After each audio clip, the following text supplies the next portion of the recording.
지금은 뭐 연동도 안 된다고 거짓말을 치고 있는데 이번에 연동이 된다는 것도 밝혀졌고, 그리고 4.15 선거 때 부산시 남구 같은 경우에는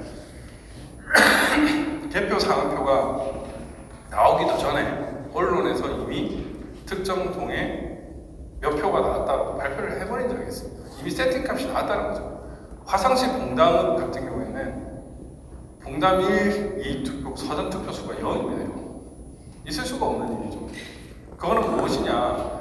이제 3월 10일 정도에 선관위 그 계리민들이 있었습니다. 선거구 획정이 있었는데 그 획정 전에 값으로 얘 값이 다 보내신 거예요.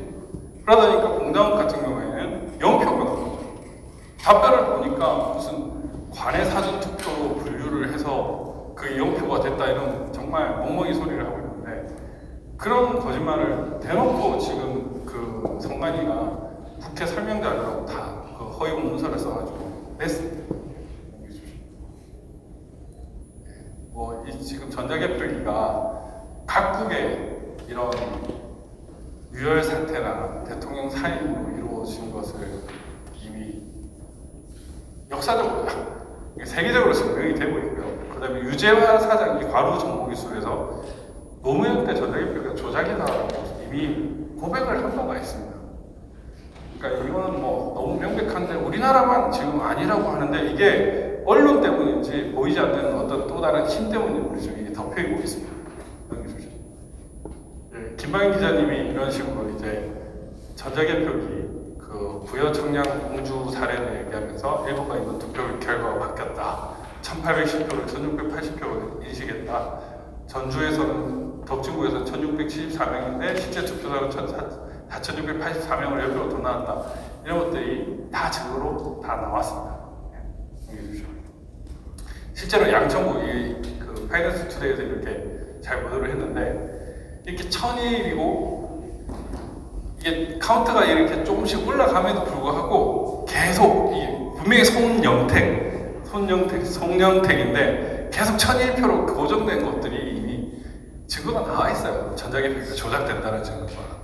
고발을 했습니다. 고발을 했는데 그때는 어떻게 했냐? 제가 그때 10몇 건, 17건에 뭐 한 20건 넘게 고발을 했었습니다. 그때는 그냥 인천은 그냥 아예 덮어버렸고 그 남부나 이런 데 있는 거를 다 중앙으로 고발 조사도 안 하고 그냥 다 기각 처리를 했습니다. 네.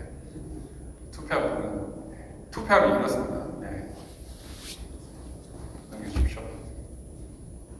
요것도 보면 요거 이 봉지 막 아무짝에 소리도 없고 저걸 살짝 띄고 저 구멍빵 하면은 쪽이 열립니다. 그래서 속 넣으면 되는 거예요. 네. 그리고 이거 위법한 행당식 배낭 이걸 왜 계속 보수를 하는가 정말 이해가 안 되는 일인데, 원래는 이렇게 철제 및 알루미늄으로 되어 있어요. 철제 및 알루미늄만 쓰도록 되어 있고 이에 준하는 걸로 쓰는데 얘들은 계속 행당식을 보수를 하고 있습니다. 저는 뭐 여기에 일종의 마법, 민경 의원님 마법을 잘 그리는데 마법용 투표함이 아닌가 이런 생각이 들어요. 분명히 요거 가지고 장난을 치는 것도 있다라는 생각이 듭니다. 네, 이거는 이제 광주시인데 그냥 저 봉인지를 사람들이 있는 데서 그냥 떼버리고 붙이는 걸 자연스럽게 보여주는 것이고요. 네, 넘겨주십시오. 네, 이거 봉인지가 위로 떼면은 위에서 아래로 떼면 아무 표시가 안 된다는 걸 보여주는 것이고요. 네, 넘겨주십시오. 네, 당일 투표지도 조작을 합니다. 당일 투표지도 조작하는 여러 가지 방법입니다. 넘겨주십시오.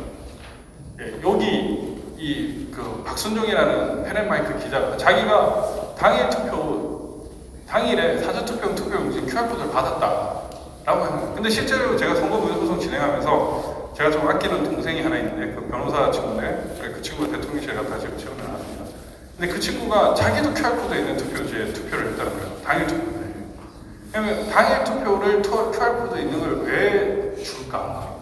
결국 이 QR코드가 전자개표에 연동이 되면서 그 손년택 아까 그 표시되는 것과는 상관없이 카운터가 되게끔 작업을 하려고 하는 게 아닌가라는 생각이 들어요. 지금 이제 많은 분들이 이제 QR코드 이런 걸 알고 있기 때문에 그렇고, 이렇게 보면 이렇게 이런 인쇄 표기가 있죠. 이 당일 투표도 장난을 쳤다는 거예요. 이 당일 투표지가 이런 식으로 있다는 거고, 이렇게 떼는 흔적도 되게 조잡하죠. 이렇게 안 됩니다, 보통. 이런 투표지들이 넘겨주십시오. 이게 빳빳한 당일 투표지들이죠. 이거는 이제 그 일장기 투표지들입니다. 이런 것들이 나올 수가 없는 거죠. 여기 법정 증언인데, 법정 증언이 아니라 이거는 우리 시민이 전화를 해서 투표 관련 일장기 투표지를 본 기억이 없다 이런 식으로 이야기를 했단 말이죠. 그분은 자기는 일장기 투표지를 본 기억이 없다. 그거 관련해서는 이런 발생도 없었다는 거예요. 개표소에서 그런 게 발견됐다고 하면, 근데 그날은 개표소에서 그런 일이 없었다는 거죠. 이런 식으로 다 했습니다. 그러니까 이걸 저희가 증언 녹취록을 자료로 제출했고, 이걸 제출하다 보니까 이제 법정 증언을 바꿀 수가 없었던 거예요. 그래서 법정 증거에서도 그 증언에서도 사전투표 그 투표원은 투표 사무원은 그런 일이 없었다라고 얘기를 했죠. 그럼에도 불구하고 그건 기각했어요. 네, 이런 엄청난 증거들이 있습니다. 이건 뭐 조적 지혈에 불과하지만 이 거대한 카르텔이 어떻게 해야 되나? 부정선거 수사밖에 사실은 없습니다. 네. 이게 제가 방송을 한번 이걸 제대로 한번 때려보려고 탐사보도 세븐 PD랑 기자들이랑 저는 한 5시간에서 7시간 정도 같이 작업을 했고요. 이 친구들은 또 송관이랑 100시간 넘게 작업을 했었을 겁니다. 그때 이제 담당 기자가 고서정이라는 TV조선 기자였는데 이 친구가 이렇게 얘기합니다. 진짜 제가 취재하고 있지만 진짜 이게 말이 됩니까? 제가 나라를 얻는 일이잖아요. 변호사님은 문서 받았습니까? 말도 안 되는 일을 벌였죠. 그냥 5% 물어보고 여쭤보면 누군가 하지 않으면 안 돼요. 반드시 밝히지 않으면 안 됩니다. 그냥 꼬리에 꼬리를 무는 것처럼 보이지만 토론도 못할 겁니다. 오늘 인터뷰하면서 느꼈는 게 성관이 답변은 꼬리에 꼬리를 무는 질문이 안 되게 하는 탁월한 재주를 그냥 부정부인 거 아는 거예요. 그래서 진짜 고생이 많으신 진심으로 대단하신 것 같아요. 네, 그냥 들어도 납득 안 되는 변명입니다. 언론이 덮으면 안 됩니다. 덮을 수 없는 시간이 다가오고 있지 않습니까? 그러니까요. 이렇게 제가 이렇게 답변을 했는데 넘겨주십시오. 중단을 해봤습니다. 기자님 요즘 부정선거 중단하시고 일단 보류입니다. 이렇게 생각해요. 제가 이제 그 우편투표 증거들을 해가지고 그 최부식 기자님 통해가지고 기자님 인터뷰 한 번 더 합시다. 더 명백한 증거가 나왔습니다. 라고 얘기를 했었습니다. 더 명백한 증거가 나왔습니다. 근데 그때 청와대 그 문재인이가 압박을 해서 조선일보를 못한다. 나 그때 괜히 그거 해가지고 연락 구사리 먹었다. 뭐 이런 발언을 하는 거예요. 그러니까 많이 알리고 싶었는데 어떻게 이렇게 덮는 세력들이 있습니까? 다행스럽게 한번 다시 한번 위로 다행스럽게도 3구 대선은 방송을 해줬어요. 속구리 투표. 네. 그때 저 나와가지고 이렇게 설명을 해가지고 이게 좀 이슈화가 됐었는데, 근데 되게 신기한 거는 이런 파편적으로는 이미 나올 건 싹 다 나왔거든요. 언론도 압니다. 근데 제가 또 이 말씀까지 드려야 될지 모르겠는데 저한테 이런 말도 하더라고요. 아 진짜 이거 왜 안 밝히냐. 제가 진짜 막 눈을 부릴 대로 얘기했는데 한 선배가 우리가 이길 수 있냐고. 그냥 이쪽이 붙는 게 더 낫지 않나. 이런 말을 하는 거예요. 그러니까 이미 그 엄청난 적을 알고 붙어봤자 소용없다라는 그런 패배주의에 섞여가지고 그거를 하는 거예요. 그러니까 언론들이 덮는 사람들이 많은 겁니다. 다행히 진실과 정의의 힘을 믿는 그 양심 있는 사람들이 있어가지고 지금 계속 버텨왔고 좀 더 많이 나왔습니다. 그리고 이 힘이 좀 거대한 힘이 돼야 되는데 이 파편적으로 되는 것 같아요. 지금 보면은 이 부정선거 세력들이 또 준동을 하고 있습니다. 이준석 100석 미만, 민주당 200석, 민주당 200석. 유시민이 이제 180도 얘기하다가 1% 얘기하다가 이제는 덮어갔지만 이준석이가 18%, 17% 얘기하고 그대로 실현되고요. 그러니까 이런 그 거대한 부정선거 세력들이 준동을 하고 있습니다. 아직까지. 법원을 막을 수 있고, 검찰을 막고, 언론을 막고, 이런 거대한 흐름이 있는 것 같아요. 그래가지고 제가 느껴보기에는, 와, 나올 건 솔직히 다 나왔거든요. 뭐 제가 설명한 이 자료뿐만 아니라 이미 다 나왔어요. 알 건 다 알 겁니다. 윤석열 대통령도 자기가 10% 정도 이길 거라고 생각을 했는데 0.73%로 이겼잖아요. 말이 된다고 생각하겠습니까? 납득이 안 될 거예요. 이 이상하다 갸우뚱할 겁니다. 그런데 이거를 못 캐는 이유가 아직도 있는 거예요. 그게 저는 힘이라고 생각합니다.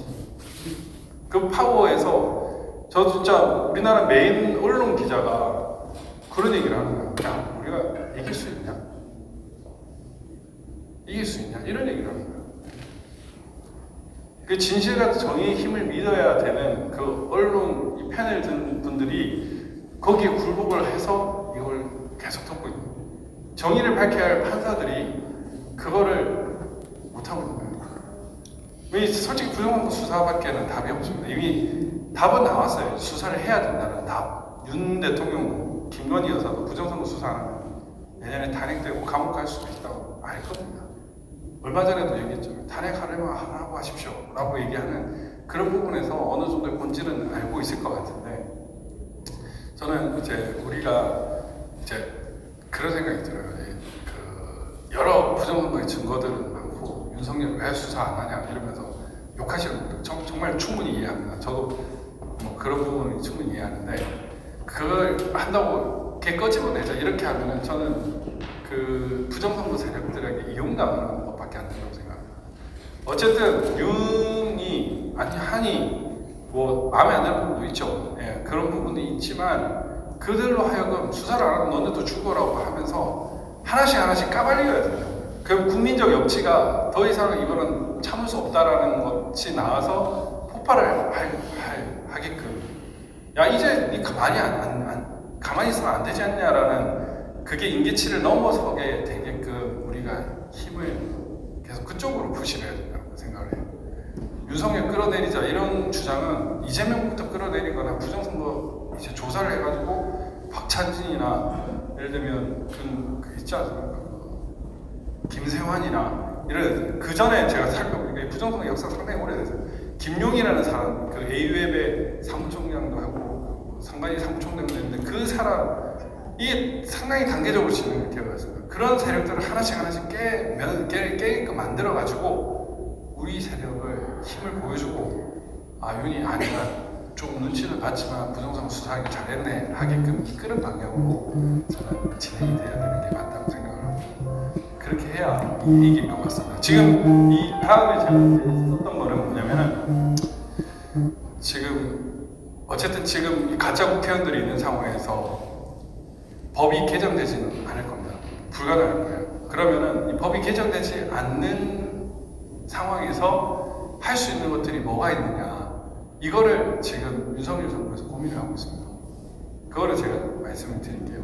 뭐 공식적으로 말씀은 안 드리지만 모든 걸 말씀드릴 수 없지만 그거를 일단 하고, 또 부정선거 수사를 또 우리가 반드시 하게끔 만들고, 그렇게 해서 이 엄청난 이 주권 유린한 이것들을 다 엎어야 된다고 생각합니다. 그리해야 저는 이 대한민국이 바로 설 거라고 생각을 하고, 그동안 이런 훌륭한 많은 분들이 계셨기 때문에 저는 자유대한민국이 그래도 꿋꿋하게 이렇게 살았고, 이재명이 대통령 되는 그런 그 비극은 막았다고 생각을 하거든요. 이제 그 비극을 빨리 종지부 찍고 부정선거 세력들 선별을 하고, 다시금 이제 어르신들이나 이렇게 대한민국에서 싸워왔던 분들이 이제 유공자도 되시고 또 손자나 조카는 자녀들과 행복한 시간 보내면서 거리에서 그 시간 보내는 그런 순간이 빨리 왔으면 좋겠습니다. 너무나 고생 많이 해주셔서 감사하고, 조금 남았다고 생각을 하거든요. 내년 40 총선 반드시 이겨야 될 것이고, 이 순간 이 조금 남은 거를 우리가 원하는 방향으로 틀어가지고 이기면 충분히 이길 수 있다고 생각합니다. 아무튼 감사합니다. 네.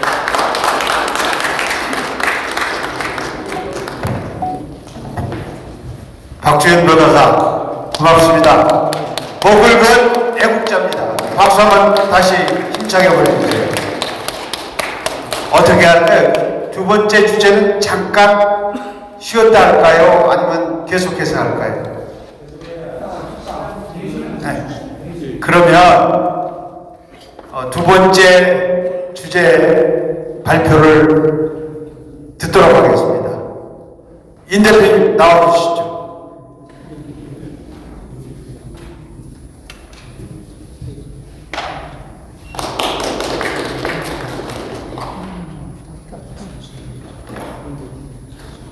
네, 저는 별도의 BT 자료는 없고요. 그 책자에 나와 있는 그 발제문을 참고해 주시면 되겠습니다. 저는 바이낸스 투데이 기자도 하고 있고 발행 역할을 하고 있는 인세영입니다. 저희가 이제 그 부정선거 의혹에 대해서 그 국내 언론 중에서 이제 아마 가장 처음 보도한 언론사 중에 하나일 텐데, 저희가 이제 2020년 4.15 총선 그거 끝나자마자 저희한테 이제 제보들이 많이 들어왔었어요. 그래서 이제 제가 여기 나온 이유는 뭐 앞에 박주현 변호사님께서도 각종 이제 그 부정선거 증거 뭐 그런 이제 투표지 관련된 거 전산 시스템 뭐 이런 총망라에서 이제 많이 보여주셨기 때문에 저는 그러면은 언론이나 미디어가 주제인데요. 왜 보도를 하지 않고 어떤 식으로 이런 부정선거를 감춰왔느냐, 그리고 그러면은 언론의 구조가 어떻기 때문에 이런 부정선거를 막아왔느냐, 그런 차원으로 간단하게 설명드리겠습니다. 그 파이낸스 투데이는 많이 여기저기서 인용됐기 때문에 이제 저희가 이제 구체적인 부정선거 의혹을 이제 다시 말씀드리는 건 뭐 시간 낭비인 것 같고, 그래서 일단은 부정선거를 대하는 대한민국 미디어, 일단 결론부터 말씀드리면요, 그 부정선거 진상규명을 막는 언론의 4대 전략이 있다고 생각합니다. 그러니까 네 가지 방법으로 해서 어떻게든 부정선거가 이슈화되는 것을 막고 있어요. 그러니까 왜 막는지는 이제 이따 설명을 드릴 건데, 막는 방법으로 일단 첫 번째는 사실을 왜곡해버리는 거죠. 그래서 앞에 여러 가지 증거, 무슨 가짜 투표지도 있고, 뭐 그 봉인지가 훼손됐는데 봉인지 자기가 사인하지 않았는 봉인지가 또 버젓이 붙어있는데 그게 제보가 들어왔는데도 선관위에서는 동일 인물이라고 막 하고 주장하는 그런 것들은 그냥 뻔한 증거가 있는데도 이거 부정선거 아니라고 그냥 사실을 왜곡해서 주장하는 그런 보도의 형태가 하나가 있고요.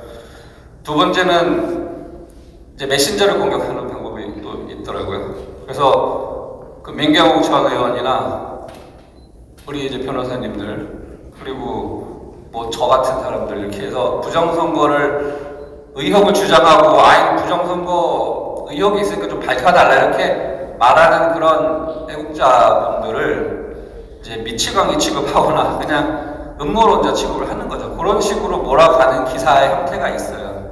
그래서 그러면 이제 그 사람들이 음모론에 빠져서 요즘 세상에 부정선거가 어딨냐 이런 식으로 몰아가는, 그게 이제 두 번째 얘네들 전략이었어요.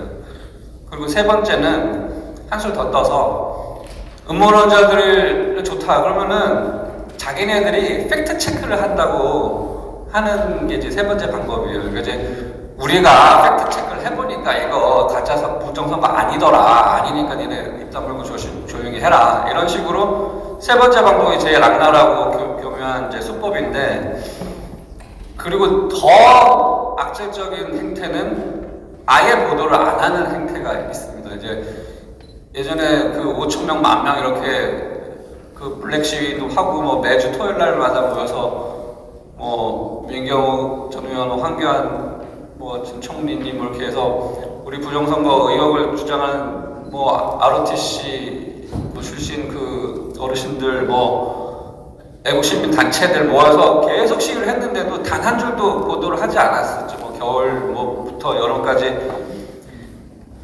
그러니까 그런 식으로 아예, 심지어 KBS에서는 이제 취재를 나왔으면서도 그날 보도를, 그러니까 이거 취재하느냐 당신네들 9시 뉴스에 이제 보도할 거라고 했는데 안 하더라고요. 그래서 이제 그렇게 해서 이제 네 가지, 그러니까 사실 왜곡, 음모론자 취급, 그 다음에 가짜 팩트 체크, 그 다음에 무보도, 이렇게 이제 네 가지 방식으로 사람들을 계속 이렇게 한 2, 3년 부정선거 세력이, 의혹 세력이 이제 막 진실을 밝혀달라고 했음에도 불구하고 이제 안 하는 그런 방식들이 있는데요. 그러면은 얘네들이 부정선거를 왜 부정하냐, 그걸 좀 생각을 해봤습니다.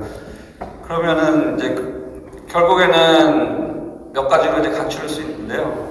그래서 이제 그 언론사의 그 형태를 한번 설명을 잠깐 드리면, 일단은 공영방송이 있습니다. 공영방송은 KBS, MBC, YTN, EBS 뭐 이 정도 이제 방송 채널을 가지고 이제 나라에서 인정해서 이제 하는 이제 공영방송, 국민의 세금으로 이제 운영하는 그 공영방송들이 현재 부정선거 보도를 왜 안 하느냐?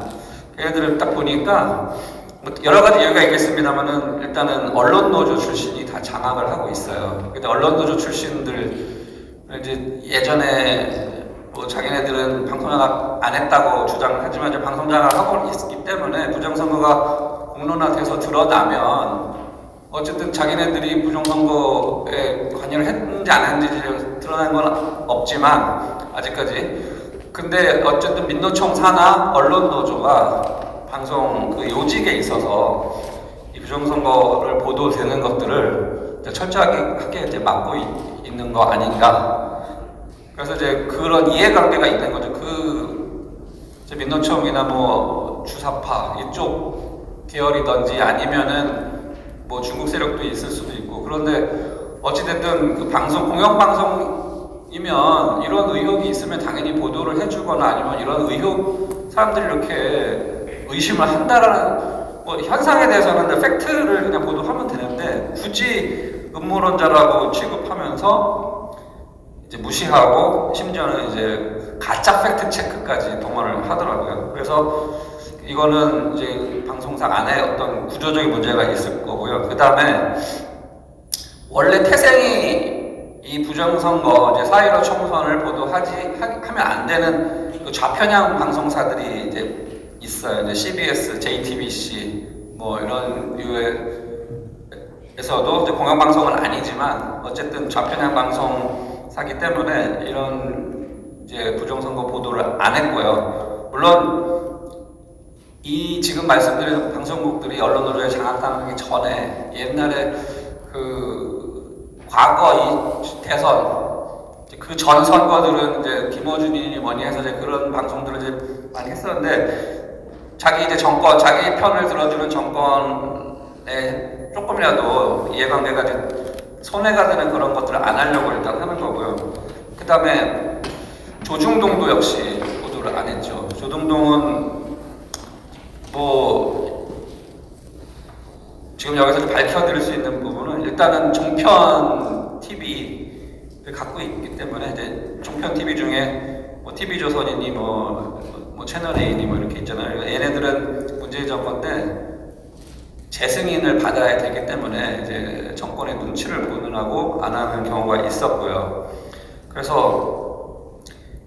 그리고 솔직히 조선일보나 뭐 동아일보 이런 쪽에서는 안 했어요. 근데 이제 이번에 국정원이 해킹 의혹이 많다. 그래서 이제 다 이렇게 까발려니까 그제서야 뭐 TV조선 뭐 유튜브 보니까 이제 신동훈 뭐 거기 채널 있잖아요. 두 명이 하는 거. 거기에서 그제서야 이제 자기네들은 부정선거를 안 다뤘다고 솔직히 얘기하더라고요. 그래서 왜 안 다뤘냐고 했더니 왜 안 다뤘냐면 이제 자기네들은 증거가 있어야 되는데 증거가 없었는데 지금 이렇게 국정원에서 이렇게 얘기가 나왔기 때문에 이제서야 이제 밝힌다. 그나마 그 전 선거는 로그인 기록이 다 삭제된 뭐 그게 없기 때문에 그 전 기록은 모르지만 이제 증거 지금 이제 와서 이제 밝힌다. 그래서 조금 미안한 듯한 이제 표정을 짓긴 하는데 어쨌든 얘네들은 알면서 이제 밝히지 않았던 거죠.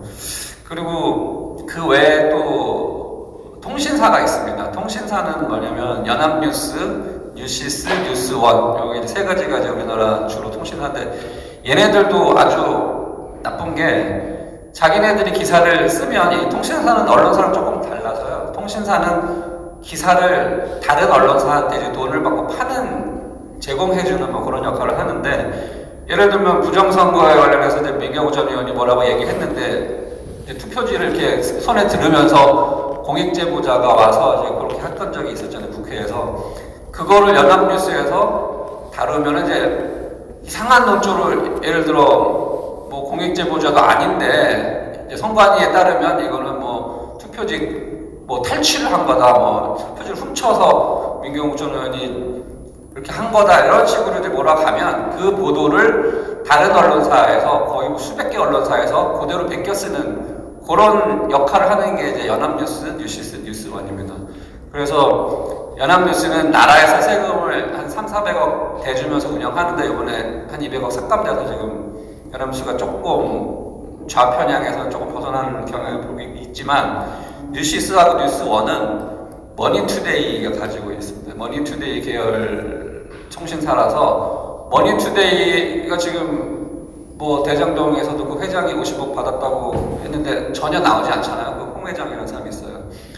그러니까 뉴시스, 뉴스원, 연합뉴스가 특히 연합뉴스는 중국 쪽에 어떤 통신사와 뭐 교류를 친하게 하고 있어서 친중적인 행보를 많이 보여서 저희 파이낸스 투데이하고도 좀 사이가 안 좋은데 그리고 연합뉴스하고 뉴시스 자기들끼리도 사이가 안 좋아요. 왜냐면 이제 서로 주도권 다툼이 있는데 그래서 그 연합뉴스는 그 네이버에서 한번 퇴출된 적이 있었거든요. 뭐 광고를 많이 한다고 퇴출됐는데 이제 그때 미디어 오늘은 다시 설명드리면 이렇게 통신사가 3개가 있고 아까 말씀드린 언론노조 계열이 이제 3개의 단체가 있어요. 그래서 민노총이 언론노조를 갖고 있고요. 그 언론노조가 만든 그 신문이 미디어 오늘이라고 있습니다. 미디어 오늘도 아주 반정부 성향 좌파 신문이고 그리고 그 중간에 민언년이라고 있어요. 그러니까 민언년에서 뭐 이렇게 활동을 하고 뭐 이렇게 하면은 뭐 방송통신위원회에서도 가고 예전에 한상혁인가 뭐 그 사람도 뭐 이제 하여튼 방송통신위원회 뭐 KBS 사장 뭐 KBS 이사 그래서 민원연을 통해서 가는데 어쨌든 좌파 단체의 언론노조, 민원연, 미디어 오늘 이렇게 3개의 단체가 있는데 얘네들이 연합뉴스를 엄청 공격해갖고 결국에는 연합뉴스가 네이버에서 퇴출된 적이 한 번 있었거든요. 근데 다시 네이버로 복귀하긴 했습니다만 어쨌든 그런 이해관계가 있는데 부정선거 이슈는 어쨌든 자기네들 이해관계로 볼 때 이걸 다루면 상당한 이제 손해를 보는 그런 구조가 되어 있는 거로 좀 판단을 할 수밖에 없습니다. 그래서 그런 굵직한 메이저 언론사들은 그런 구조가 되어 있고요.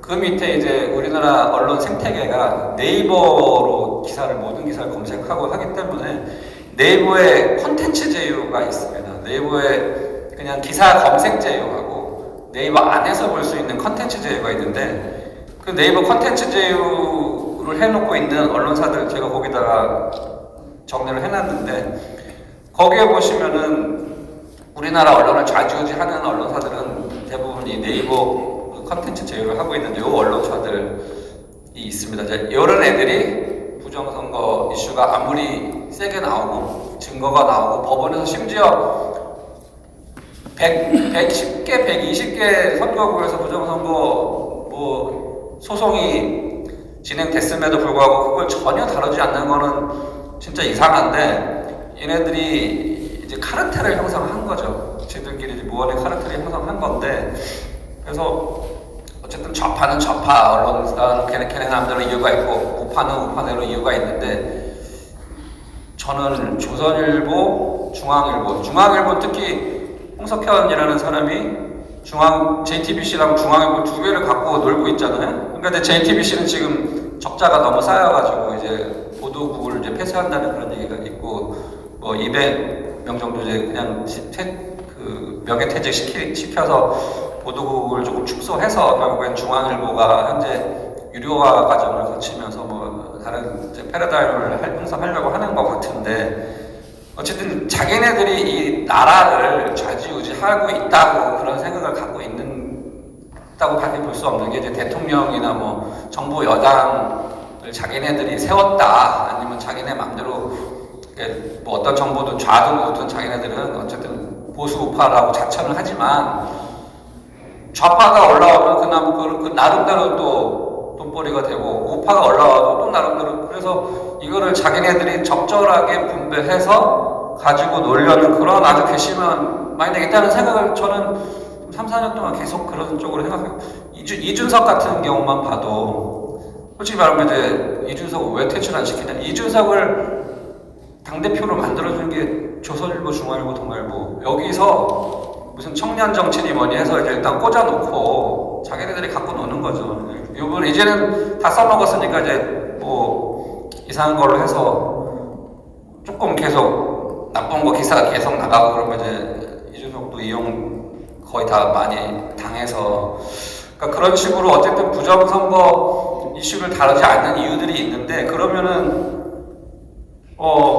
이제 시간이 지났기 때문에 제가 여기 그 어떤 그 부정선거를 다루고 부정선거에 대해서 음모론이라고 하고 가짜 팩트 체크를 하는 그런 그 스타일별로 해서 제가 7개 기사를 좀 발췌를 했었는데 어쨌든 뭐 여러 기사는 나중에 한번 읽어보시면 감사하겠고요. 그 주로 뭐냐면은 팩트 체크를 한다는 미명하에 결국에는 자기네들이 팩트 체크했는데 선관위 얘기를 쫙 늘어놓고 선관위에서 이렇게 얘기했으니까 이거는 부정선거를 주장하는 거는 가짜 부정선거는 음모 이렇게 이제 좋은 말로 해서 팩트 체크를 하는데 다행인 거는 현 정부에서 들어와서 이제 가짜 뉴스 원 스트라이크 아웃제 뭐 이런 게 나왔잖아요. 그래도 나왔고 그다음에 이 팩트 체크를 엄청난 예산으로 지원을 해줬었어요. 그러니까 네이버도 지금 서울대 SNU 뭐 팩트 체크 뭐 그 연구소가 있다고 그러는데 이제 거기에다가 예산을 몇십억 지원해준 것도 끊었고 그리고 그 팩트 체크는 사실은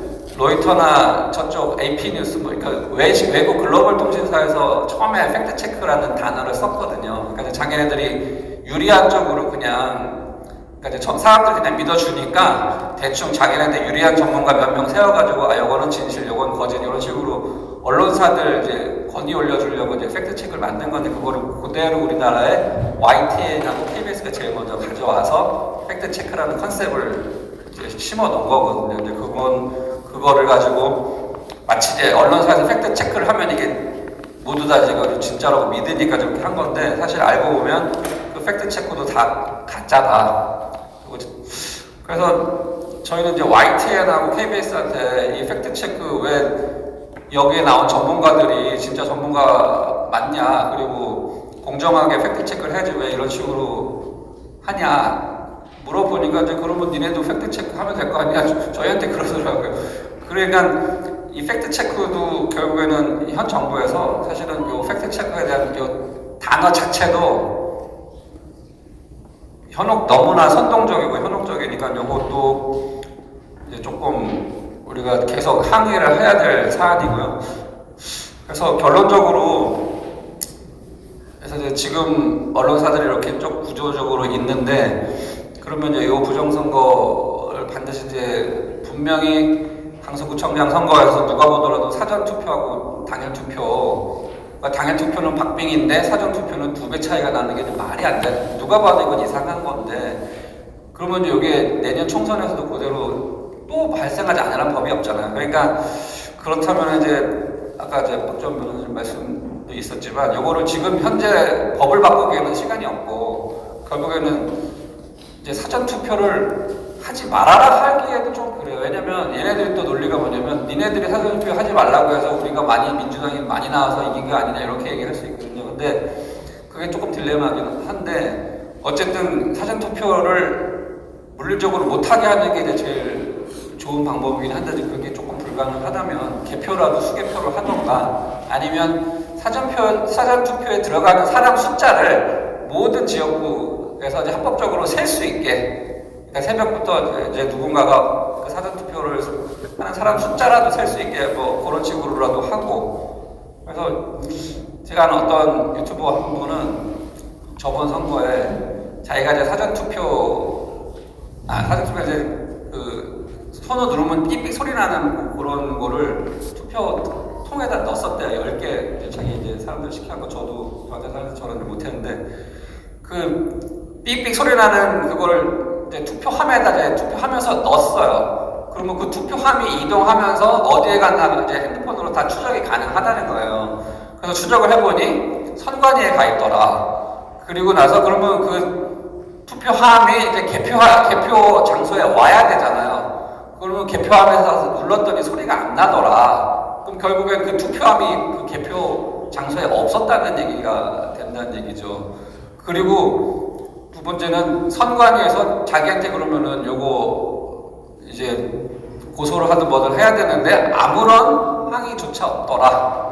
그러니까 결국에는 그 투표함 전체가 어디로 가버리고 선관위, 그러니까 개표장에 나온 그 투표함, 사전 투표함은 딴 투표함인 확률이 높다. 뭐 그런 얘기가 있었죠. 그러니까 그만큼 뭐 이제 증거를 대자면은 손도 끝도 없는데, 그래서 그 결론적으로 그러면 이제 이런 친북의 카르텔을 형성하고 있는 이제 이 언론사들한테 기대할 거는 저희가 별로 없는 것 같아요. 그러니까 얘네들은 옛날부터 이렇게 계속 이제 자기 이해관계에 따라서 뭐 하고 있는 그런 집단이라서, 그렇다면 이제 어쨌든 미디어에서 알리고 지금 유튜브 분들도 많이 나와 계시지만 이제 뉴미디어도 많이 나왔고, 그런데 이제 사실은 대형 미디어가 지금 출범을 해야 될 시기인 것 같습니다.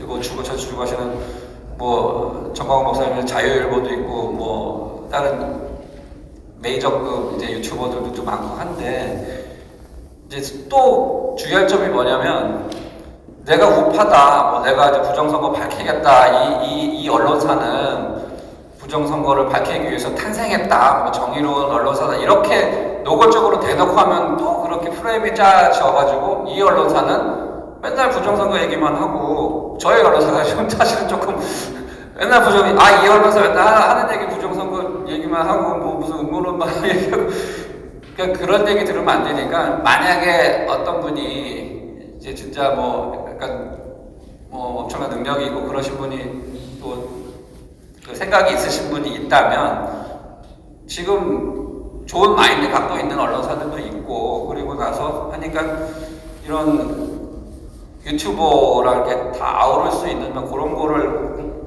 하나 만들 때 대신 이제 치밀하게 잘 계산을 해서 그렇게 하나가 다시 출범을 하지 않으면 기존의 언론사들한테 뭘 기댈 건 없고, 사실 그 지금 이제 KBS나 MBC 공영방송 뭐 지배구조 개선하고 뭐 이사 새로 뽑고 타장 새로 뽑고 그러고 있는데, 이제 그것도 하나의 지금 우리가 밀어줄 수 있는 방법인 게, 이제 어쨌든 공영방송부터 언론노조가 장악된 그거를 조금 밀어내는 시간이 좀 지나면 조금씩 이제 바꿔질 수 있다는 뭐 그런 건 있는데, 전반적으로 언론사들은 특히 메이저급 큰 언론사들은 뭐 자기 이해관계에 급급하니까, 그래서 지금 저희가 이제 한 4년 정도 뭐 언론이랍시고 이제 계속 발로 뛰고 보도를 해드는데, 요즘에는 사실은 조금 저희도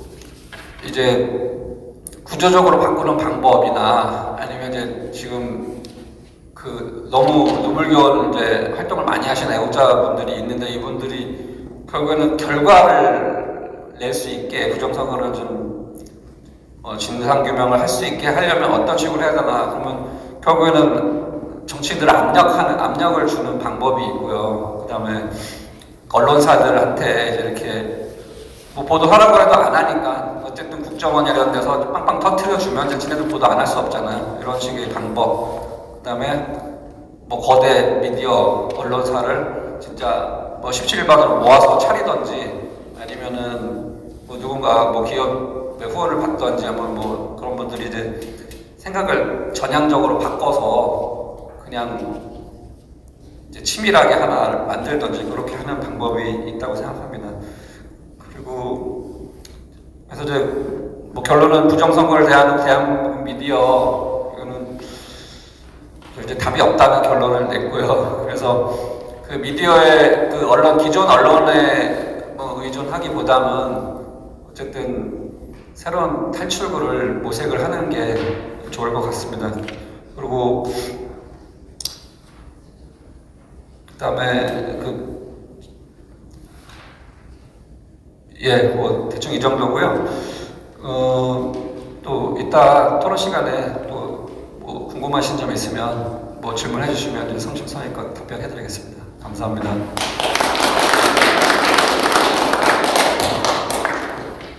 자, 인재영 대표님, 감사합니다. 다시 한번 뜨거운 박수를 보내주시기 바랍니다. 김성진 교수, 우리 같이 활용할 수 있는 시간이 얼마나 있죠?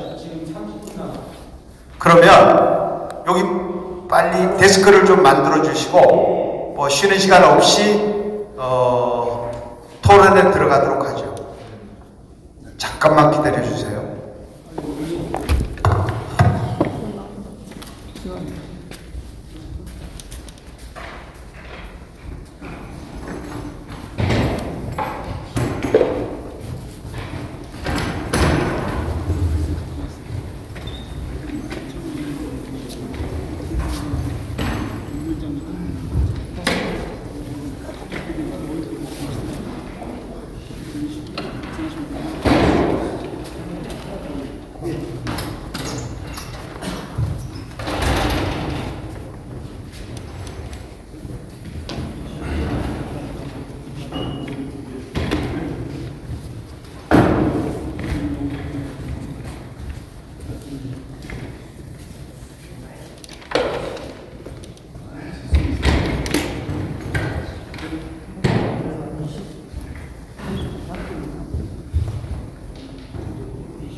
토론은 이제 까북관님하고 더 나오시면 돼요. 소팅이 준비되는 대로 이제 토론할 거예요.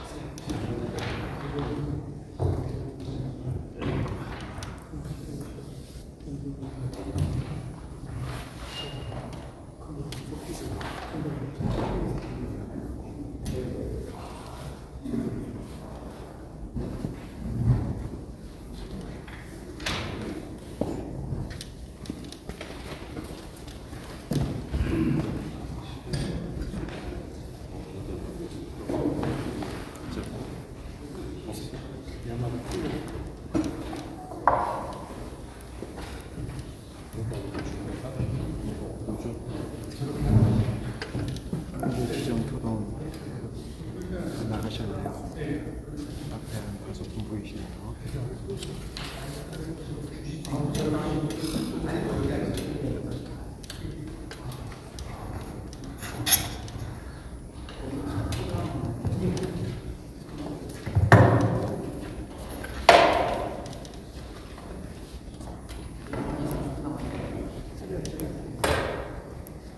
그러면 지금부터 두 분 발제를 중심으로 여기 참석하신 애국자 여러분들이 어떤 생각을 하고 있으신지, 앞으로 그러면 부정선거를 막을 비책이 뭔지 뭐 이런 것을 중심으로 지적 토론을 하신 다음에 자유 토론을 하도록 하겠습니다. 먼저 지정 토론은 더 카르텔, 왜 더 카르텔이 감독이셨던 까폴까부터 토론에 임해 주시죠. 예, 소개받은 까폴까라고 합니다. 제가 일어서 그렇게 힘들어서 앉아서 인사드리는 점 양해 부탁드리고요. 일단 원래는 목소리가 안 이런데 원래 귀여운 목소리입니다. 근데 원래 캐릭터다운 목소리인데 좀 그 목소리를 그 목소리에 거부감을 느끼시는 분들이 계셔서 좀 인간 모드로 오늘 말씀을 드리겠습니다. 일단 사전투표 폐지, 그리고 수개표 시행, 수개표 관철, 이 두 부분이 요즘 화두인 것 같습니다. 이제 부정선거 진상규명을 외치시는 분들 같은 경우는 사전투표 폐지, 또 수개표 관철, 이게 화두인데요. 일단 사전투표 폐지 같은 경우는 뭐 지금 이제 5개월도 안 남은 상황이라서 5개월 정도 남았네요. 뭐 가능할지 모르겠습니다. 가능한다면 뭐 이제 국민의힘을 압박해서 그것도 우리가 바라는 대로 유도를 해야 될 거고요. 이 수개표 관철 같은 경우는 저는 이 부분은 조금 이제 다른 분들하고 의견이 다른데 어떤 부분이 다르냐 하면은 제 다큐에서도 좀 잠시 소개가 됐습니다만 2020년 4.15 총선 때 그 비례대표 선거는 수개표를 했습니다. 아시다시피 투표지 길이가 48cm인가 그랬기 때문에 그 투표지 분류기에 넣어서는 그 스캔할 수 없었기 때문에 부득이하게 이제 선관 입장에서는 부득이하게 수개표를 했는데 비례대표 결과를 보면은 지역구 결과가 크게 다르지가 않습니다. 그러니까 지역구 선거에서 이제 민주당 통합당 득표 비율이 사전투표에서 59대 41이었습니다. 그리고 당일 투표는 48대 52. 그러니까 전자가 민주당이고 후자가 통합당입니다. 그러니까 사전투표는 59대 41로 압도적으로 민주당이 이겼는데 당일 투표는 48대 52로 이제 미래통합당이 이겼죠. 이건 이제 지역구 경우고요. 비례대표 결과를 보면은 민주당이 59, 통합당이 41이었습니다. 56. 더불어시민당이죠, 비례대표는. 더불어시민당이 56, 미래한국당이 44였습니다. 그러면은 민주당이 지역구에서는 59였고 비례대표에서는 56이었으니까 비례대표가 덜 조작된 거 아닌가 이렇게 생각하실 수 있는데요. 근데 이제 비례대표는 지역구랑 다른 점이 있습니다. 지역구 같은 경우는 예를 들어 제가 정의당 지지자라고 가정할 때 정의당은 이제 포션이 쉐어가 적기 때문에 어차피 당선이 힘들다고 보면은 같은 좌파의 정당인 민주당 후보한테 투표를 할 수가 있죠. 그래서 그런 이제 눈에 보이지 않는 또 이득이 민주당한테는 있을 수 있습니다. 반면 비례대표는 자기가 지지하는 정당한테 표를 줘야 되는 시스템이기 때문에 정의당 지역구에서는 민주당을 뽑았던 사람이라고 할지라도 비례대표 선거에서는 민주당이 아닌 자기가 지지하는 정의당을 뽑게 되어 있죠. 그렇기 때문에 상대적으로 지역구에 비해서는 민주당이 불리한 시스템입니다. 그럼에도 불구하고 사전투표 비율이 56대 44. 그러니까 지역구랑 3%포인트밖에 차이가 없거든요. 이 얘기는 비례대표도 조작이 됐다는 얘기입니다. 즉, 수개표를 했음에도 불구하고 거의 지역구 수준과 다름없는 엄청난 조작이 비례대표 선거에서도 일어났었거든요. 그렇게 볼 때는 물론 당연히 뭐 전자개표기보다 수개표를 하는 게 안전하겠지만 4.15 총선 전례를 볼 때 수개표 또한 크게 효과는 없다 라는 게 제 결론입니다. 그렇기 때문에 물론 이제 수개표를 하면은 당연히 뭐 전자개표기보다는 안심할 수 있겠지만 부정선거를 막는데 굉장히 결정적 역할은 기대하기 어렵다 하는 게 제 생각이거든요. 그래서 저는 오히려 이제 수개표 관철보다도 참관인들의 권한을 강화하는 부분이 중요하다고 생각을 합니다. 아까도 3부 대선에서 그 여러 누런 이제 투표지들이 발견이 됐는데, 제가 참관을 했던 전주에서도, 뭐 언론 기사에는 안 나왔지만은 전주에서도 발견이 됐었습니다. 그래서 저도 뭐 그 이제 개표장 내에서 거의 뭐 난동 수준으로 소란을 피우고 한때 개표가 중단이 됐었는데요. 결국에는 뭐 위원장이라는 사람이 이건 뭐 이상 없는 거니까, 그러니까 재고가 오래돼서 그런 거다 하면서 그냥 스리슬쩍 다시 개표가 재개가 됐거든요. 그러니까 이런 경우가 굉장히 많을 겁니다. 그러니까 그 개표장에서 불법이 아무리 자행이 되더라도 참관인들한테는 이 부분을 저지할 어떠한 권한도 주어지지 않죠. 그래서 뭐 현행범을 잡더라도 결국 뭐 무의미한 일이 되는 겁니다.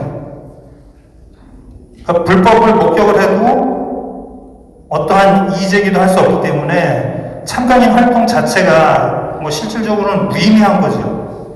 그렇기 때문에 제가 말씀드리고 싶은 부분은 내년 총선에서는 반드시 참관인들의 권한이 대폭 강화될 수 있도록 그런 조치를 취해야 된다는 부분입니다.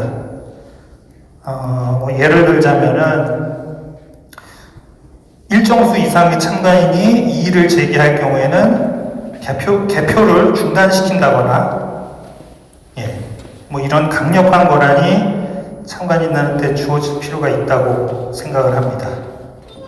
이상입니다. 그 다음에 우리 권 변호사가 토론을 하시고 나서 두 분 발제하신 분들한테 답을 좀 들어보는 순서를 진행하고, 그 이후에 토론에 참여하신 두 분과 발제하신 두 분을 향해서 청중석에 계신 분들의 질문 토론을 받도록 하겠습니다. 권 변호사 토론해 주시죠. 예, 들립니다.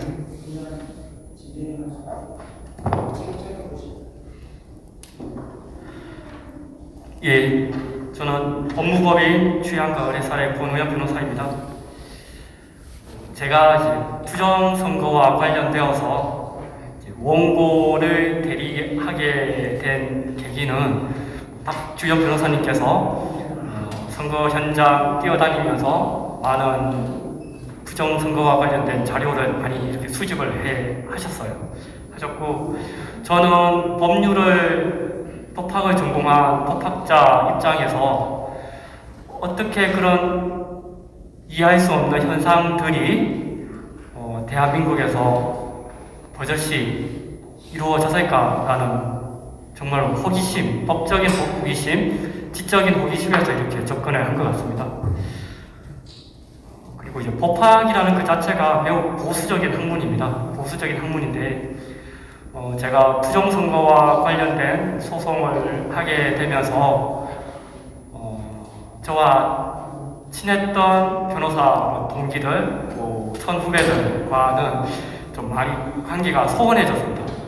하루는 그 민주당 쪽에 이제 법률위원으로 있는 형님께서 저한테 전화가 와서, 우연하면 언제까지 거기 있을 거냐, 다 모니터링 되고 있다 라고 이렇게 이야기를 하시더라고요. 이게 대한민국의 현실, 그리고 또 사법부의 현실, 또 법조계의 현실인 것 같습니다. 아까 인세영 기자님께서 발제하신 것을 보면서 참 많이 외로웠겠다, 힘들었겠다라는 생각이 들었습니다. 공직선거법의 목적 이념은 공정성입니다. 공직선거법 제1조에서 국민의 자유로운 의사와 민주적인 절차에 의하여 공정히 행하여지도록 하고 선거와 관련한 부정을 방지함으로써 민주정치 발전에 기여함을 목적으로 한다라고 되어 있습니다. 이 공직선거법에서 규정하고 있는 것은 법률을 전공한 판사, 검사, 변호사들이 다 같이 추구하고 실현시켜야 될 목적인데 과연 사법부는 이러한 공직선거법 이념을 달성하기 위해서 노력을 했냐라는 게 저의 토론문의 핵심 주제입니다. 제가 생각하는 공정한 선거제를 위한 법률 가입 의무를 제가 몇 가지를 정리를 해봤습니다.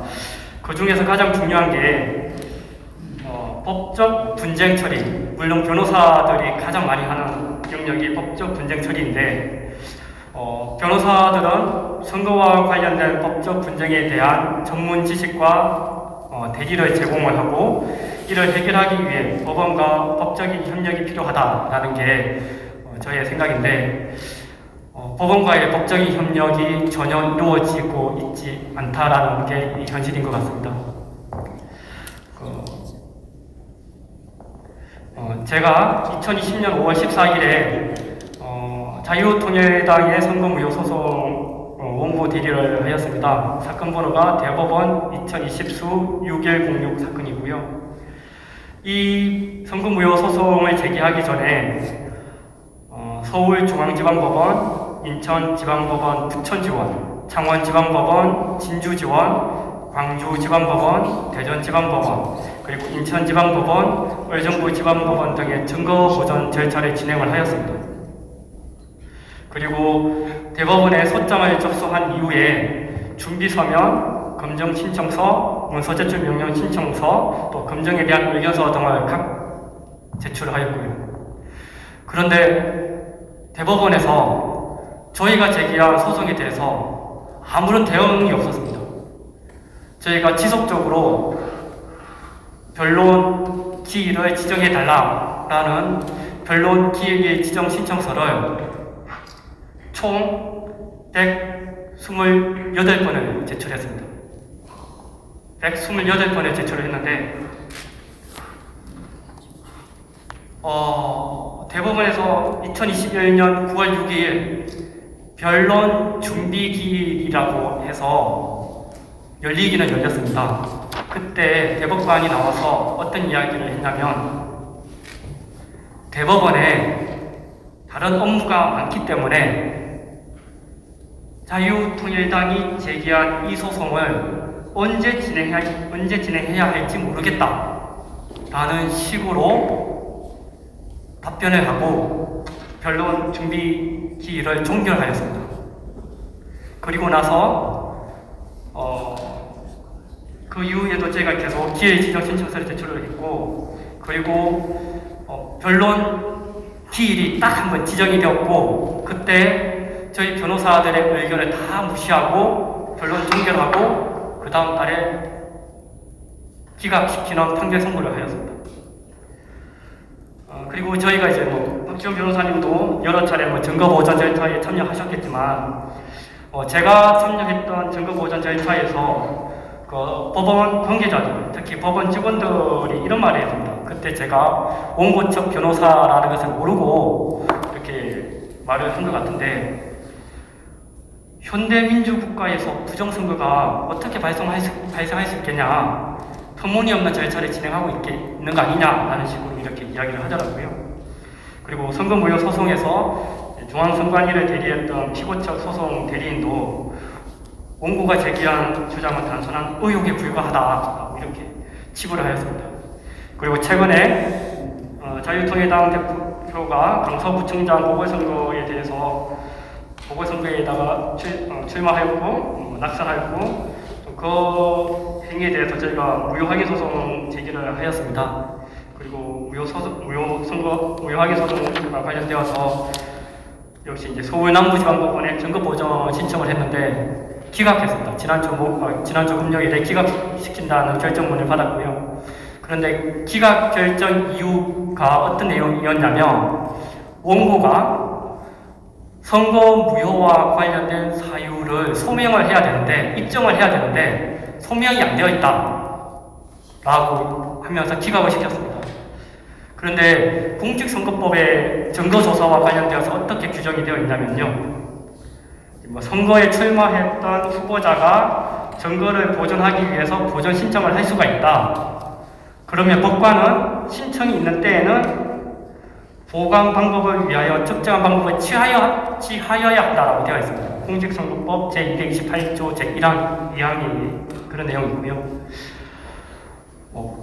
서울남부지방법원에서 범죄 선거 무효 사유와 관련된 소명을 해야 한다. 그런데 소명이 안 되어 있기 때문에 기각시켰다라고 이렇게 되어 있는데 명백히 공직선거법 규정과 배치되는 입장을 드러낸 것입니다. 공직선거법에는 후보자는 증거 보존을 신청할 수가 있고 신청을 하면 법관은 거기에 대해서 취해야 됩니다.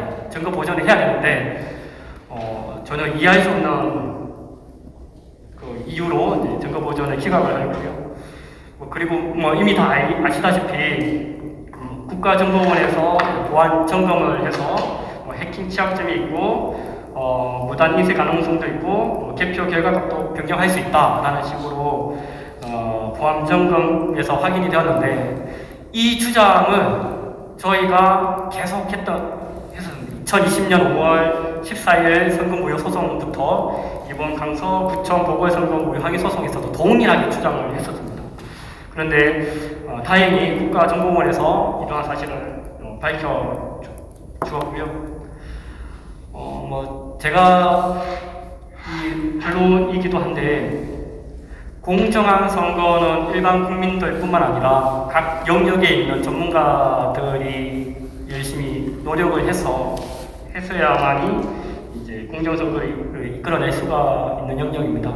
저희 변호사들은 선거무효 소송을 담당했던 2020-6106을 담당했던 재판부에 대해서 지금 손해배상 청구 소송 제기 중에 있습니다. 그리고 형사적으로도 형사 고발도 하여서 인세영 대표님께 제가 언론계는 잘 모르기 때문에 인세영 대표님께 궁금한 사항은 인세영 기자님도 어떻게 보면 혼자서 다른 주류 언론과는 다르게 혼자서 실체적인 진실 발견을 밝혀내기 위해서 언론인으로서의 역할을 다 감당하셨는데 이러한 부정선거에 대해서 외면하고 있는 동료 언론인에 대해서 그런 의무를 저버린 언론인에 대해서 같은 언론인 입장에서 어떠한 책임 또는 어떠한 질책을 할 수 있는지 그런 방법에 대해서 저는 법률가 입장에서 언론인 기자님에게 한번 여쭤보고 싶은 게 저의 질문 취지입니다. 이상입니다. 지금 저 두 분이 토론을 전개하셨습니다. 먼저 하신 까불까 께서는 지금 부정선거를 방지하기 위해서 거론되는 방법 중에 사전투표제 폐지 그리고 수개표화 이걸 주장하고 있는데 두 부분에 대해서 사전투표제도는 시기상으로 입법 과정을 거쳐야 되기 때문에 어렵다는 부정적인 입장을 내놓으셨고 수개표 방법에 대해서도 비관적인 견해를 내놓으셨습니다. 그 자체도 조작을 한다.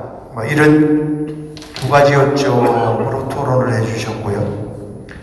그 다음에 권 변호사님은 근본적으로 선거 부정을 막기 위해서는 법률 체계, 법을 집행하고 방어하는 그런 시스템이 제대로 가동돼야 한다는 취지의 말씀을 하셨어요.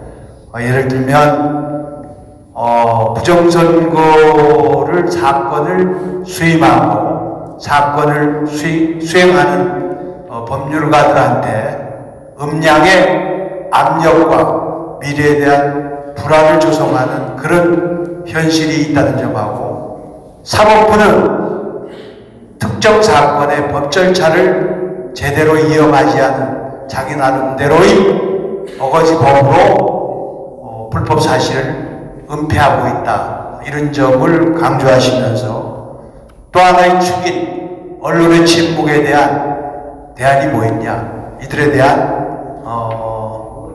차별을 유도할 수 있는, 또는 그렇게 침묵하는 언론에 불이익을 줄 수 있는 방법이 뭐가 있느냐, 뭐 이런 점을 토론해 주셨습니다. 이 두 분에 대한 요점에 대해서 발제하신 두 분이 좀 차례로 답변을 주시기 바랍니다. 먼저 박 변호사님. 예, 전 대놓고 불이익을 받았습니다. 정치자금 위반 혐의로 수사도 받아가지고 무혐의 판결을 받았고요. 그다음에 성관이가 징계 청구해서 또 징계 대응한다고 1년 넘게 또 있었는데, 또 갑자기 대한변협에 징계 개시한다고 해가지고 지금도 진행 중인 것 같은데, 말도 안 되는 이유로 핍박을 하더라고요. 유튜브도 공격을 많이 받았고, 또 알게 모르게 공격을 또 많이 받았고, 실은 저는 원래는 국민의힘에 되게 높은 자리도 제안을 받은 바가 있었습니다. 그런데 저는 부정선거 밝혀야 된다라고 해가지고 당근과 채찍을 다 쓰더라고요. 저는 당근은 거부를 했었는데, 어쨌든 전방위적으로 이 부정선거 세력들이 보이는 형태들이 너무 비겁한 것도 있고요. 되게 무서운 점도 있는 것 같습니다. 그래서 때로는 이거 진짜 목숨을 걸어야 되는 상황일 수도 있겠다는 생각도 좀 들기도 하더라고요.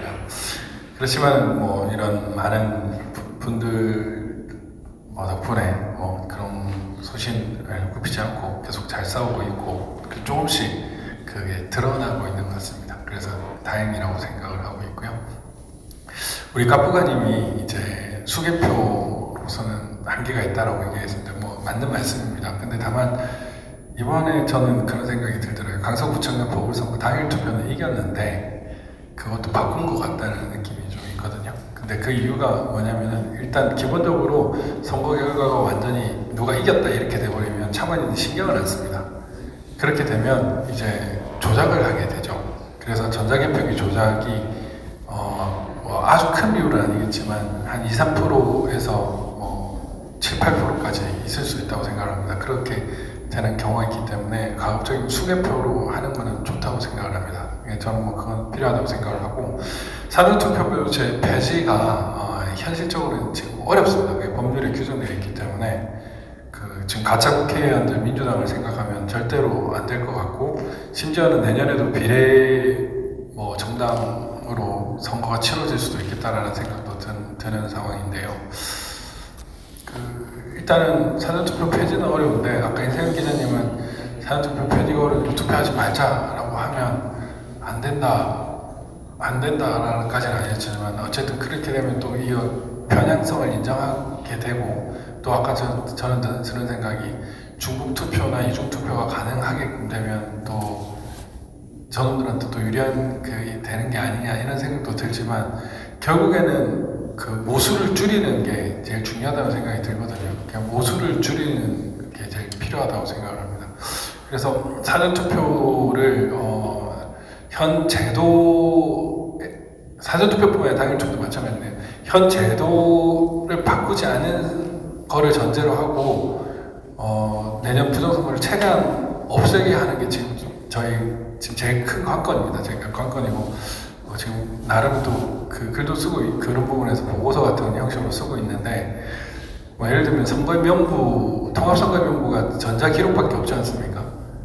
그걸 선거명부를 아예 만들게끔 하는 거죠.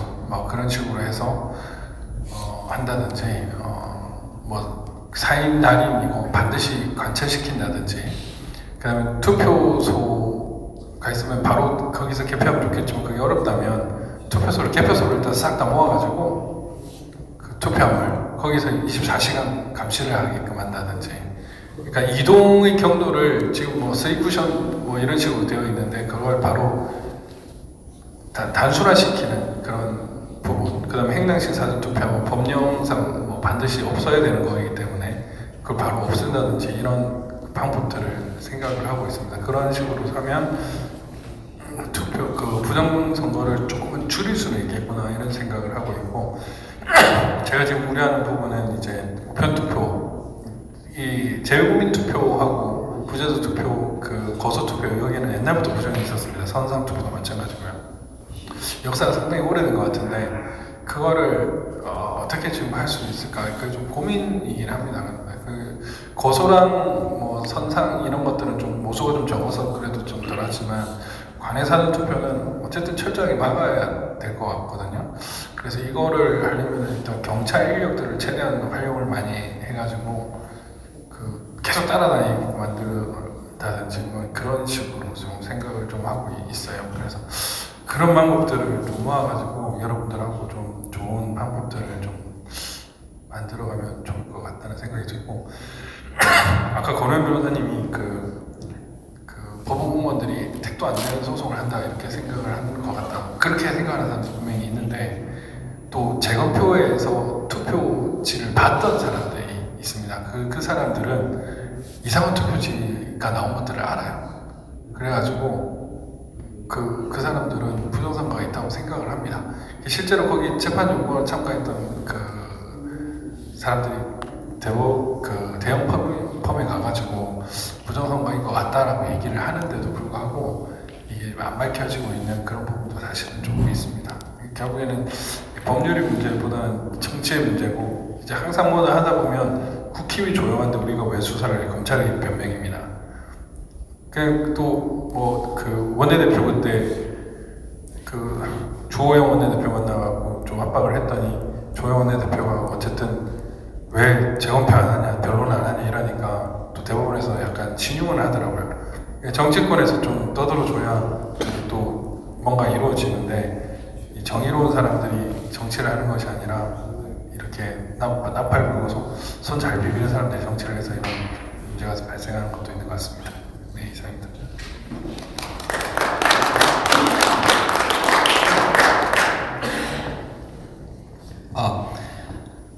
예, 저 방금 전에 지금 우리 그 권오현 변호사님께서 이제 언론인의 역할, 이제 공정한 선거제를 위해서 언론인들이 제대로 된 기사를 안 쓸 때 뭐 무슨 제재 방법이 없겠느냐 말씀해 주시고, 저도 생각해보면 그 언론인들 자기가 기사를 써야 될 때 안 쓰는 거는 이거는 뭐 자기 할 일을 안 하는 뭐 언론인 기자로서의 역할을 안 하고 이제 포기한 거니까 이거는 도덕적이고 윤리적으로 이제 이거는 뭐 직업 윤리상도 그렇고 뭐 어쨌든 도리를 다하지 않는 뭐 그런 건데 이 사람들한테 어떤 제재를 가하는 방법은 이제 아무리 생각해도 좀 없는 것 같고요.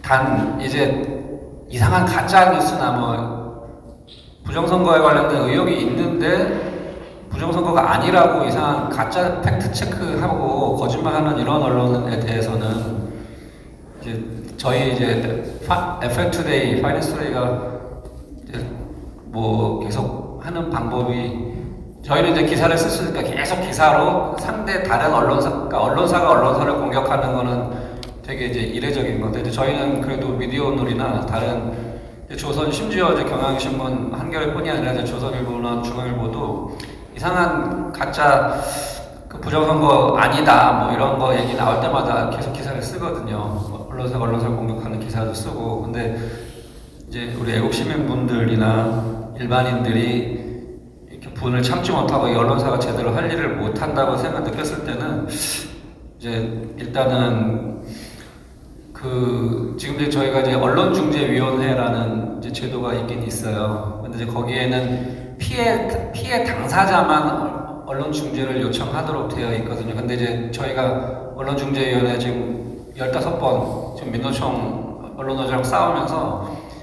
뭐 제 집 드나듯이 맨날 가고 있어요. 근데 이제 거기에 보면은 그쪽에다 이제 조금 그 가이드라인 그거를 좀 보강해서 피해 당사자가 이제 국민이다 아니면 어떤 지역 그렇게 해서 이제 어떤 기사가 나왔을 때 이거 기사를 좀 바로 잡아달라라고 이제 제소를 하면 거기서 정정 보도나 뭐 이런 반론 보도를 요청하게 해주거든요. 그러니까 이제 법적으로 가지 않더라도 지금 비용이 안 드니까 어쨌든 그래서 이 언론중재위원회에서 이제 계속 문의를 해서 이런 걸 이 기사가 이제 부정선거에 대해서 이상한 음모론자 취급한다 아니면 이제 보도하는데 뭐 논조가 좀 이상하다 계속적으로 이제 귀찮게 구는 방법이 있을 거고요. 그리고 이제 뭐 해당 언론사 뭐 이제 그 데스크한테 저희도 쓰는 방법인데 언론사들은 대부분 이제 기자를 연결시켜 달라면은 이제 뭐 연결시켜주는 데가 이제 50대 50이고 아니면 데스크나 편집국 뭐 이런데 전화하면 받긴 받거든요. 그래서 지속적으로 항의를 하거나 아니면 뭐 거칠게 항의하는 방법이 있고요. 뭐 근데 이제 이게 좀 유치할 것 같지만 이제 통하더라고요. 그러니까 이제 결국 법적으로 뭐 어떤 제도적으로 언론인들을 좀 하는 방법은 이제 정치권에서 예를 들면 아까 말씀드린 이제 가짜뉴스 원 스트라이크 아웃제 뭐 이런 거 외에 어떤 언론인의 의무를 다하지 않은 뭐 그런 거는 결국에는 이거 너무 어려운 질문이라서 그래서 그 해당 언론사나 아니면 이제 그쪽에 주구장창 그냥 항의를 하는 방법 정도이고 그래서 결국 언론이 제일 문제인 것 같습니다. 이건 제가 조금 더 생각해서 답변드리겠습니다. 자, 지금 저 발제와 그에 따른 뭐 토론은 여러분이 들으신 것처럼 매듭이 됐는데요. 우리 객석에 계신 분들 한 두 분 정도 토론 질문을 좀 받아보도록 하겠습니다. 저 뒤에 가운데 계신 흰옷 입으신 분. 저는 촬영을 해주지 마시고요. 그냥 말씀 목소리만 나가게 해주십시오. 제가 지금 강서 국민들과 함께 해가지고 강서 부정선거 선거소총에 들어갔고요. 그리고 지금 저희 선관위가 선거 내는 거부터 시비를 걸어가지고는 몇 주 동안 빠꾸당하면서 냈습니다. 냈는데 지금 고영희 변호사 쪽이 요번에 보전 처분한 거가 기각됐다고 얘기 들었는데 지금 강서 이 부정선거 관련해서 지금 남아서 잡을 수 있는 팀은 저희인 것 같아요. 근데 강서 국민들이 좀 뭐랄까 의식이 많고 이런 분들이 나라를 사랑하시는 분들을 제가 모아서 그렇게 들어갔거든요. 그래서 그런 지금 근데 어떤 것들이 또 얘기가 되고 있냐면은 이렇게 지금 들어갈 때 강서 국민들이 소송을 또 당할 수 있대요. 이런 얘기를 또 해가지고 제가 그 강서 국민들한테 이렇게 좀 했는데 이런 얘기를 들으니까 좀 너무 당황스럽기도 해서 그런 것들을 좀 답변했으면 좋겠고 또 하나는 제가 지금 요거 오기 전에 우리나라 외교통상부 대사이신 뉴욕 총영사도 하셨던 유명한 그 박정희 대통령 때 그 대사를 하셨던 유명한 그 장갑국 대신 대사님하고 통화를 하고 왔는데 지금 전국적으로 그러니까 그 외국의 해외 부재자 투표가 기본적으로 다 전반적으로 보수가 높기 때문에 높게 나와야 되는데 그게 굉장히 지금 우리가 좌파가 더 많이 나오는데요. 그래서 이거는 100% 그 외교관 대신 그 대사님이 부정선거로 얘기를 했거든요. 그래서 그런 부분에 있어서 저는 좀 참고를 하셨으면 좋겠고 그거를 좀 파괴되면 뭔가 나올 수 있을 거라고 보고요. 그리고 또 하나 지금 제가 좀 말씀드리고 싶은 하나는 우리 그 부정선거를 지금 막기 위해서 공정선거 감시단이라고 지금 사이버 그런 거를 지금 모으고 있거든요. 내일부터 해가지고 들어갑니다. 경기도, 제주도, 충남도 다 들어가거든요. 그래서 이러한 부분에 있어서 우리 이러한 시민들이 들어가서 사이버 감시를 공정선거 감시를 하게 되면은 부정선거를 좀 막을 수 있지 않을까 해가지고 정보를 드리는 차원에서 말씀을 드립니다. 첫 번째 그 강서 부정선거 관련해가지고 우선 그 대답을 좀 부탁드리고 싶고 강서 부정선거는 어떻게 나가야 될지 좀 혹시 좀 의견 있으면 좀 말씀해 주시면 감사하겠습니다. 저게 이제 저분이 그 유권자 입장에서 법률적인 대응을 어떻게 할 수 있는지에 관한 조언이 좀 필요하신 것 같은데 박정희 변호사 답변을 좀 주시죠. 실제로 걱정이 되는 제가 사람들 소송을 당하지 않을까 이분들이. 연락을 또 했었기 때문에 말씀드리고요. 선거 소청만 한다고 해서 소송 비용을 물지는 않고요.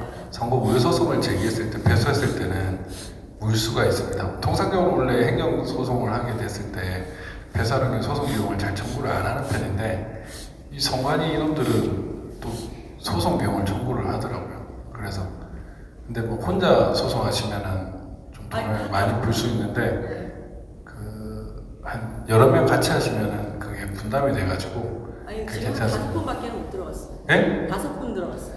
5분이면은 그거 한 100만 원 정도? 400만 원, 440 정도일 거예요. 성공 물소송을 제기했을 때는. 얘기했을 때. 예, 그래서 패소를 했을 경우에 그러면은 1인당 한 80만 원씩 정도 좀 부담을 각오를 하셔야 되는데 원래는 사실은 그런 책임을 사실 성관이가 져야 되는데 성관이 이놈들이 이제 부정선거가 무섭다 보니까 이렇게 소송을 하는 사람들 민경우 의원님은 2개 해가지고 지금 800 얼마를 내셨거든요. 그러니까 그런 식으로 압박을 하는 것 같더라고요. 그래서 제가 이제 할 때는 1000명 이렇게 제기를 그때 하라고 얘기했던 경우에는 그러면 소송 비용이 청구를 안 하거든요. 그래서 제가 그때 자유대한 호국당 상명단장하고 할 때는 항소심까지 같이 했었는데 청구를 안 하더라고요. 1000명 이상 하니까. 네, 그렇습니다. 저기 앞에 빨간 자켓 입고 계신 분. 네네. 까프과님한테 제가 잠깐만요. 좀 보고 얘기할게요. 사전 선거 투표함 보관 장소에서 각 당에서 그 선관위에 나온 당대표들이 우편 투표함을 그 봉인지를 뜯고서 들어갔다 나오는 그 모습을 사전선거 보관 사무실에 들어갔다 나오는 거를 제가 촬영을 다 해서 보내드렸는데 받으셨나요, 까프과님? 예, 아, 예. 거기에 대해서 말씀을 드릴게요. 제가, 선거날, 개표하는 날, 사전선거 함을 개표장으로 옮기는 과정에서 그걸 옮기기 위해서 그 선관위를 갔었어요. 그래 갔는데 거기에 각 당대표들이 나와 있었거든요. 근데 그 각 당대표들이 우리 이제 몇 명이 참관인들 몇 명이 거기 가서 이제 있었는데 저는 이제 그때부터 카메라를 켜놓고 있었어요. 근데 저희들 보고 1층으로 내려가라 그러더라고요. 그래서 제가 우리는 여기 지키러 온 사람이기 때문에 1층으로 내려갈 수 없다 그랬어요. 그러면서 이제 촬영을 하는데 촬영도 못하게 했었거든요. 근데 그때 각 당대표들이 어느 사무실에서 나와가지고 내려가라고 했는데 안 내려갔더니 다시 들어가더니 다시 나오더니 바구니에다가 해외에서 온 우표 투표라고 하면서 봉지를 몇 개를 갖다 투표 봉지를 몇 개를 그 바구니에 넣은 거를 사전 투표 보관한 그 사무실로 갖다 넣어야 된다는 거예요. 그래서 이제 제가 그거를 다 촬영했는데 이 사람들이 들어갔다가 나와가지고 잠깐만 이거 왜 꺼지냐? 동영상이 꺼져가지고요. 이 사람들이 들어갔다 나오는 과정에서 거기 있는 직원이 제가 카메라 들고 따라 들어가려 했더니 못 들어가게 지금 막는 거예요, 제 앞에를. 그래서 처음에 들어갈 때 봉투를 가지고 들어갈 때는 제가 못 따라 들어갔어요. 근데 그 다음에 이제 이 투표함을 개표장으로 옮기기 위해서 사람들이 들어갈 때는 들어가는 모습을 촬영을 하는데 그 촬영했을 때 그 문에 붙였던 봉인지가 뗐다 붙이면은 홀로그램이 하얗게 나타나야 되잖아요. 근데 홀로그램이 나타나지 않고 그냥 파랗게 그냥 있는 거예요. 그러니까 제가 이 얘기를 하고 싶은 거는 우리가 지켜보고 있는 상황에서도 그걸 뗐다가 들어가는데 4, 5일 동안 선관위 안에서 직원들이든지 아니면 부정선거를 하고 싶은 사람들이 얼마든지 그 봉인지를 뜯었다가 들어갔다가 나와서 다시 붙여도 그 봉인지는 들어갔다 나온 흔적이 없다는 거예요. 그래서 절대로 사전투표는 하면 안 된다는 말씀을 드리고 싶었고요. 그리고 전자개표기 이제 까프까님이 조금 아까 전자개표를 하나 수개표를 하나 두 개 다 믿을 수 없다라고 했지만은 전자개표를 하게 될 경우는 그 컴퓨터에 숫자적으로 우리가 엔터키 한 번으로도 숫자 조작이 가능한 거잖아요. 그렇기 때문에 절대 전자개표기는 쓰면 안 된다고 생각을 하고요. 수개표를 할 적에는 그렇게 쉽게 조작은 할 수가 없어요. 그렇기 때문에 이 두 가지를 못하게 하면서 까프까님 의견대로 우리 참관인들의 그 권한을 대폭 강화를 해서 참관인들이 더 많은 참관인들이 지킬 수 있어야 된다고 보고요. 그리고 이제 그 까프까님 말씀대로 참관인들이 어떤 이의를 제기했을 적에 투표나 개표까지도 멈춰서 다시 진행할 수 있는 그런 권한이 필요하다고 생각합니다. 네, 잘 알았습니다. 네, 박 변호사님 답변을 좀 주시겠습니까? 제가 꽤나 공부를 한 사람입니다. 그 사전 투표함은 선관위에 의해서 자기들 멋대로 할 수 있는 구조이기 때문에 뭐 홀로그램이고 봉인지고 그건 의미가 없어요. 그래서 제가 제안하고자 하는 건 먼저 말씀하신 것처럼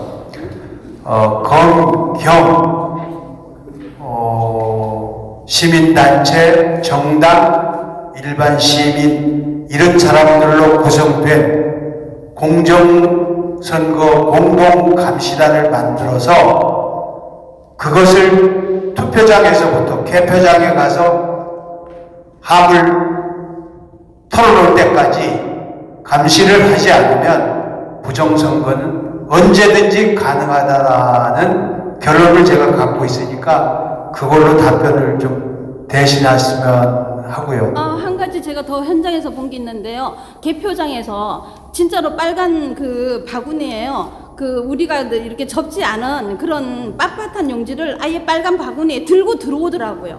들고 들어와가지고 그거를 그냥 개표장에서 개표를 하는 거라고. 개표 종사원이 그쪽에 매수가 돼서 자기 소지품 가방에 특정 후보를 당선시키기 위한 표를 갖고 오는 것도 우리가 전제를 해야 됩니다. 그래서 섞어서 추릴 때 그걸 슬그머니 내놔도 감시할 기능이 없어요.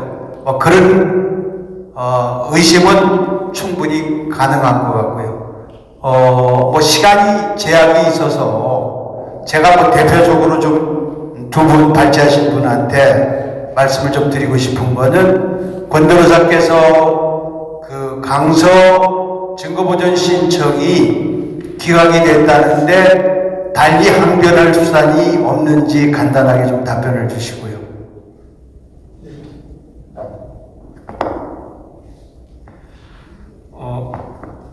저희가 이제 증거 보전 기각 결정에 대해서 민사소송법의 특별항고라는 절차 규정이 있습니다. 특별항고 절차는 이제 고지일로부터 일주일 이내에 대법원에다가 신청할 수 있는 절차고요. 그래서 오늘 이 토론회 오기 전에 특별항고장을 작성을 해서 접수를 하였습니다. 항고 이후 취지는 말 그대로 공직선거법상에는 증거 보전에 대해서 신청이 되면 법관은 적절한 조치를 취하도록 되어 있습니다. 취하도록 되어 있는데 왜 서울남부지방법원 담당 재판부는 법에 규정되어 있지 않은 별도의 요건을 요구하면서 저희들이 제기한 신청에 대해서 왜 기각을 했냐, 이러한 기각한 결정은 헌법과 법률의 규정에 위반되기 때문에 다시 원결정을 취소하고 상당한 재판을 해달라는 취지로 오늘 특별항고장을 접수하였습니다. 잘하셨습니다. 여보세요? 끝나요? 그러면 제가 부정선거를 사전 투표에 집중되어 있기 때문에 현실적인 방안으로 5시까지 법을 고치지 않고 가능한 방안은 투표인 명부를 통합선거인 명부에 의존하지 않고 사전 투표장에 두는 방법이 있지 않을까? 마이크 선택을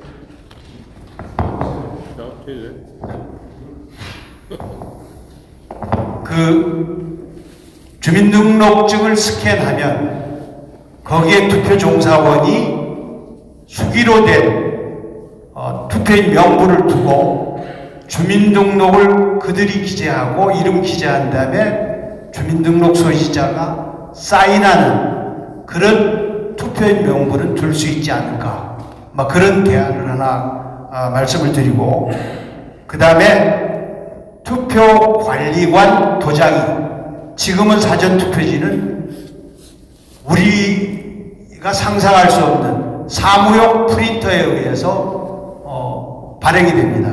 그래서 거기에 관리관 도장이 인쇄돼서 나오는데, 이거를 투표관리관이 사전투표장에 가서 앉아서 본투표 마냥 관리관 도장을 직접 날인하는 방법이 있지 않겠는가. 그 다음에 부정선거의 핵심은 공직선거법상 막대 모양의 QR 바코드를 쓰도록 되어 있는데 이상한 대법원의 유권 해석을 비춰서 지금 다양한 정보를 심을 수 있는 QR코드를 쓰는데 이건 명백한 법 위반이라는 점에서 내년 4월 총선에서는 바코드로 바꿀 수 있지 않겠는가 하는 점, 그런 점을 꼭 한번 추진하는 게 어떨까, 뭐 그런 생각을 해봤는데 발자신 분들 생각은 어떠신지?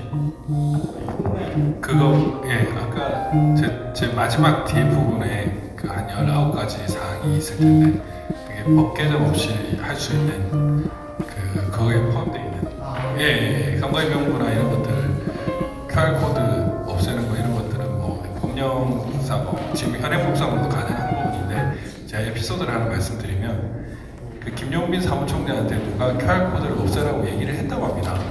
그래서 그래 없애겠다라고 얘기를 해가지고 그 없애는 걸 검토를 했더니 그 밑에 또 직원이 야 이거 바코드로 바꿀 수 없다라고 또 이렇게 리스폰스를 주니까 김용민 사무총장이 바꿀 수 없단다 이런 식으로 답변을 했다는 거예요. 그러니까 이게 지금 선관위의 그 안에 있는 직원들, 그 사실 사무총장, 상임위원 이런 사람들 지금 김필곤, 김용민 잘 모르거든요. 그러니까 그 선관위 그 범죄 집단에 놀아나고 있는 부분도 있는 거예요.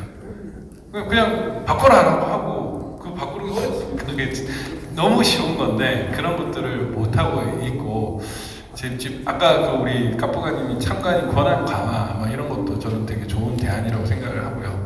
그 한 30가지에서 50가지 정도를 우리가 현행법을 기준으로 해가지고 해야 되겠다. 그 기준으로 할 수 있는 것들을 좀 만들어야 되겠다 이런 생각을 합니다. 저는 그 대리 투표나 중국인들 투표가 분명히 있다고 생각을 하는데 그래서 선거의 명부에 이렇게 실제로 기재를 하게끔 하는 그런 방법을 쓰는 것이 좀 좋은 대안이 될 거라고 생각을 하고 있고요. 좀 다양한 방법을 좀 고민 중에 있습니다. 네. 장시간